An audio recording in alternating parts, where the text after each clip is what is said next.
Chers amis, dans le cadre de notre devoir de travailler sur nos midot, sur nos qualités, sur nos défauts, il y a des mots explicites qui ont été écrits par le Rav Chaim Vital, l'élève le plus proche du Harizal HaKadosh.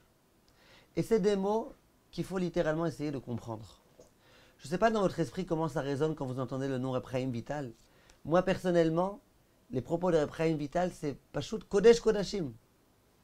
Et le Rav il parle des midot, et il veut dire que la Torah n'a pas donné l'ordre des midot, parce que les midot, c'est vraiment le préambule à toute chose. C'est vraiment le yesod, c'est vraiment le fondement de toute chose. Et il dit des mots que je vous lis mot pour mot. Ulefichach, inyan amidot araot, kashim mina averot atzman meod meod. Il dit les défauts qu'on peut avoir, ça peut être plus grave, plus difficile, littéralement, beaucoup plus difficile, meod que les averot. On a toujours habitué, il n'y a rien de pire que de manger du porc, que le jour de Kippour, de me comporter n'importe comment. Et bien d'avoir une mauvaise mida, ça peut être beaucoup plus embêtant que d'avoir commis une avéra. On comprend ce qui est écrit ici. Après il continue et il dit Velimtsa, ki yoter tsarich leizaer mimidot araot, min kiyum mitzvot ase velot ase. Faut encore faire plus attention à ces midot, des mauvaises midot, que des commandements positifs, négatifs. J'ai mis mes tefilines, j'ai pas mis, comment j'ai mis. Les midot, faut faire encore plus attention à elles. Ki biyoto baal midot tovot, benakel iken kol hamizvot. Parce que lorsque l'homme a des bonnes midot, il pourra facilement accomplir les mitzvot. Personnellement, je trouve que ces propos sont un peu troublants. Et il faut qu'on essaye de comprendre qu'est-ce que ces propos signifient. On va essayer de réfléchir ces quelques cours suivants qui vont arriver, au sens des propos du Rav. On va commencer aujourd'hui à partir d'un exemple. Il y a un très grand Rav d'une yeshiva d'Amérique qui s'appelait le Rav David Kranglas. Ce Rav, il pose une question très forte. La question est d'une puissance que vous ne pouvez pas vous imaginer. Le Rambam, qui était l'un des plus grands Rishonim, dans une lettre qu'il a envoyée, qui s'appelle la Igeret Teman, il écrit des mots très forts. Il dit Ugvar iftichanu aborid barach kadam anichnas arev lechavero vedai lanu be'arvuto. Il dit Hachem s'est engagé, un peu comme un homme qui se porte garant. Ça veut dire une garantie. Et il dit le Rav, la garantie d'Akadosh Baruch Hu, on sait combien elle est vraie, dit le Rambam. Veodianu, et donc Hachem nous a fait savoir, chez Kol Mishéhamad al Sinai, que toute personne qui se trouvait sur le mont Sinaï, Shehem Aminim binvuat Moshe Rabbeinu bechol ma sheba al yado. Hachem a promis, a assuré que toute personne qui se trouve sur le Har Sinaï, cette personne-là, elle croira dans ce que Moshe Rabbeinu dira. Em ubneem ubne beneem ad olam. Eux et leurs enfants et leurs petits-enfants à tout jamais. Donc on a ici une garantie de la part d'Akadosh Baruch Hu. Toute personne qui se trouvait au Har Sinaï, cette personne-là et ses enfants et ses petits-enfants et toutes les générations qui s'en suivront, elles feront confiance en Akadosh Baruch Hu et dans les prophéties de Moshe Rabbeinu. Chez Ken Amar Akadosh Baruch Hu, comme Hachem a dit, Ine anochi ba'elecha be'ave anan, je viendrai moi donc lors du Har Sinaï, vegam becha yaminu le'olam. Et les Bnei Israël, à tout jamais, ils croiront en toi Moshe Rabbeinu. Continue le Rambam et dit les fichach et la il faut savoir que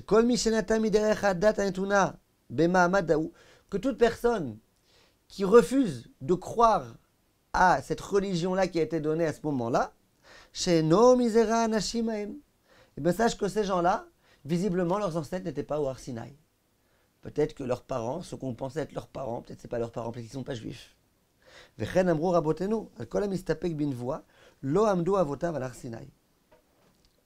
Toute personne qui a un doute sur la névoie de Moshe, on peut être sûr que ses parents n'étaient pas sur le Har Sinaï. C'est l'enseignement de Chazal explicite. Demande le Rav David Kranglas. Il dit, je ne comprends plus rien. Ce Rambam-là, s'il dit ça, c'est que c'est vrai, à 100%. Et ce n'est pas qu'un Rambam, c'est un pasouk. Hachem dit, Vegam bechaya aminu leolam. Comment comprendre alors que Korach va faire une marloquette contre Moshe Rabbeinu? C'est super bizarre. Korach. Comment Korach fait une marloquette contre Moshe Rabbeinu? Korach était au Har Sinaï. Korach, il sait très bien donc que ce que Moshe Rabbeinu professe, c'est la vérité. Or, comment Korach va-t-il se permettre de venir voir Moshe Rabbeinu et lui dire c'est toi qui inventes la Torah, il y a tout type de choses que tu inventes toi-même? Le Rambam nous dit, Hachem a dit, Vegam becha yaminu leolam. Toutes les personnes qui étaient au Har Sinaï, elles croiront en toi, en tes prophéties. Incompréhensible, incompréhensible. Dit le Rav, et si ça ne te dérange pas que l'épisode de Korach, il contredise le Rambam, mais là, l'épisode de Korach, il ne contredit pas que le Rambam, il contredit Dieu. Dieu a dit, Vegam becha yaminu leolam. Comment comprendre une telle chose? Vient le Rav et il donne une réponse très très belle. Il dit comme ça. Il dit, lorsque Hachem a dit, Vegam becha yaminu leolam, ça veut dire que de façon logique, toute personne qui a vécu cette expérience-là du Har Sinaï, et qu'il a donc transmise à ses enfants et à ses petits-enfants, de façon logique, cette personne, elle est censée faire confiance en Moshe Rabbeinu. C'est la logique, c'est comme ça que la nature a été faite. L'homme, de façon inhérente à sa nature, il est censé croire à des choses d'une telle puissance. Et Hachem, il promet, Hachem, il dit, j'assure que c'est comme ça que ça marche. Dit le Rav, mais il y a une limite. C'est quoi la limite? C'est les midot. La limite, c'est les midot. Ça veut dire que quelquefois, les midot, les défauts qui sont ancrés au plus profond de nous, quelquefois, ils sont tellement gênants, dérangeants, qu'ils peuvent complètement tout abîmer. Toute l'image qu'on a, toute la nature qu'on a, les défauts, ils peuvent complètement tout détruire. L'homme, naturellement, s'il était au Har Sinaï, il croit en Moshe Rabbeinu.